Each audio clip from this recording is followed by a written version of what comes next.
Hasto, hasto, hasto, ya, hasto, hasto, guys, ya.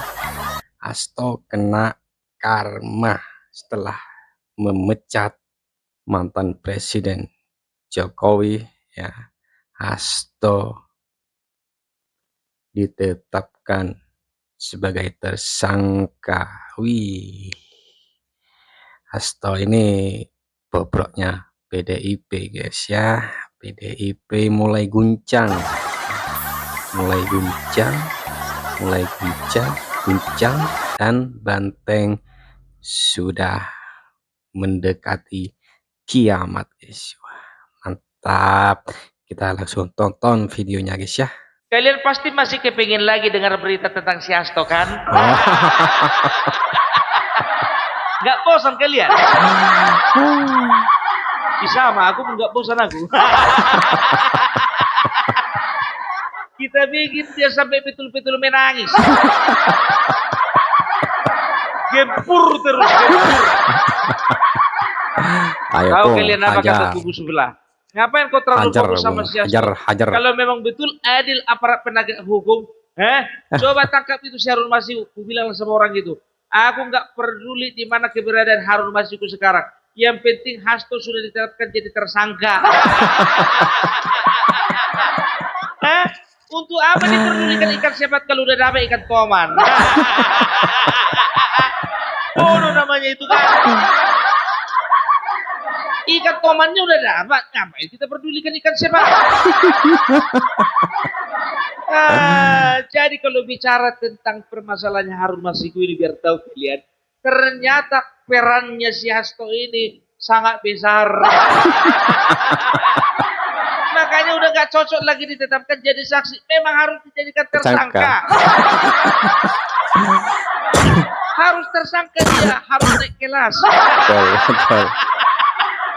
Dari saksi jadi tersangka itu kan namanya naik kelas. Naik kelas.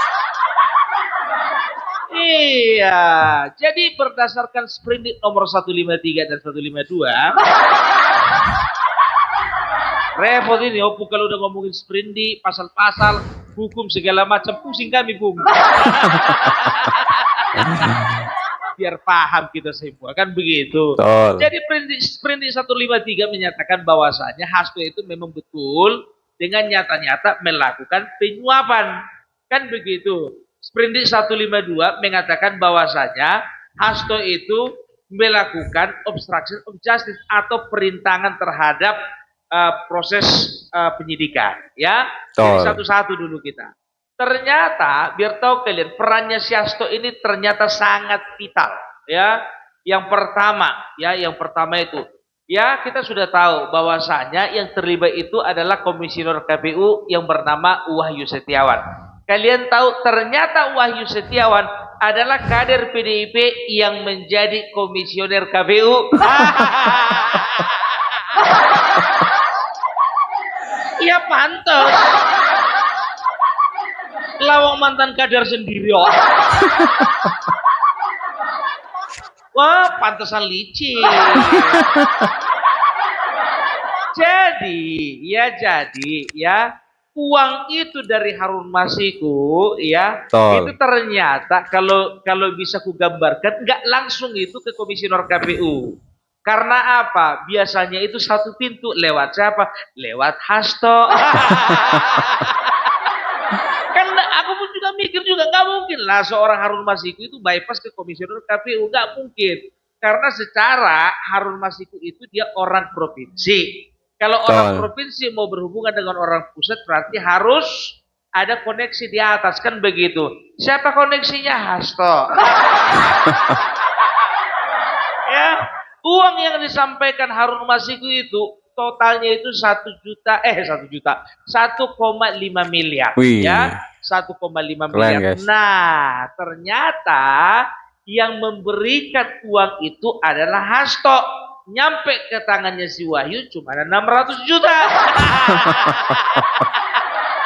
Sementara uang yang disampaikan si Harun Masiku ini sebanyak 900 juta.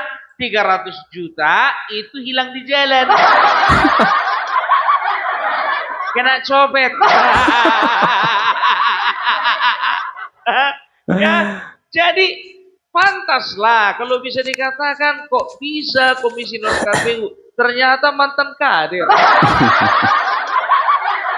Ya, jadi bisa ada dua orang ya setelah Wahyu Setiawan atau sebelum Wahyu Setiawan ditetapkan sebagai tersangka. Ada dua orang ya Betul. yang juga sudah ditetapkan jadi tersangka dan sekarang sudah mentekap. Yang pertama bernama kalau nggak salah namanya Saiful. Baru yang kedua itu kepanjangannya DTI singkatannya. Nama panjangnya itu kalau nggak salah Dwi Trikora apa ya lupa aku namanya. Aku kalau nama-nama orang tua yang suka yang jadi tukang suami ini agak susah menghafalnya. Pokoknya kependekannya aja lah DTI. Ya, jadi sudah ditetapkan menjadi tersangka. Ya, aku pun mikir juga selama ini, kok begitu gampangnya komisioner KPU menjadi tersangka kan begitu. Ternyata ya sudah berhubungan lama dengan yang namanya Hasto kan begitu. Ya, bosnya juga sih. Nah, jadi bisa dikatakan yang melakukan penyuapan itu langsung adalah Hasto Kristianto. Loh, kok dia yang melakukan penyuapan? Ya mana bisa si Harun Masiku itu bypass langsung sama Wahyu Setiawan. Pasti lewat Hasto.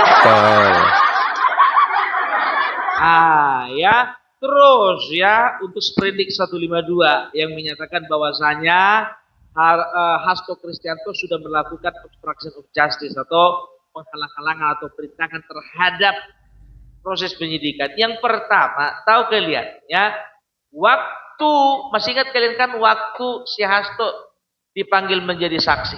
1 hari sebelum dia dipanggil menjadi saksi, ya, 1 hari sebelumnya itu dia perintahkan kepada pegawainya untuk merendam HP-nya. Disuruhnya pegawainya itu untuk menenggelamkan HP-nya si Hasto. Karena apa? Karena di dalam HP-nya itu tersimpan memori percakapan dan juga pembicaraan antara Hasto dan Harun Masiku. Sekarang begini, kau rendam di mana? Di Danau Toba. Kalau kau rendamnya di dalam kamar mandi, dapat juga aja itu.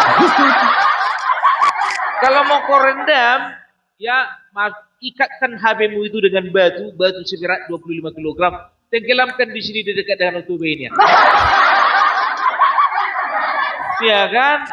Itu yang pertama supaya apa? Supaya perbincangan antara dia, percakapan antara dia dengan Harun Masiku, ya bisa dikatakan tidak tercium. Tapi maaf, KPK yang sekarang itu lebih ahli, lebih skillful daripada KPK yang kemarin. Kalau ketua KPK yang kemarin itu tukang kompas itu.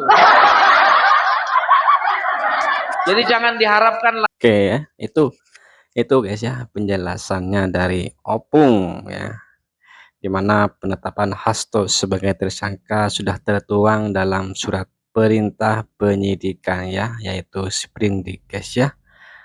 Dalam sprindik itu Hasto disebut terlibat tindak pidana korupsi bersama tersangka Harun Masiku. Wih, keren, naik pangkat ya. Hasto naik pangkat guys ya, dari saksi jadi tersangka. Oke, cukup sekian untuk videonya. Assalamualaikum warahmatullahi wabarakatuh.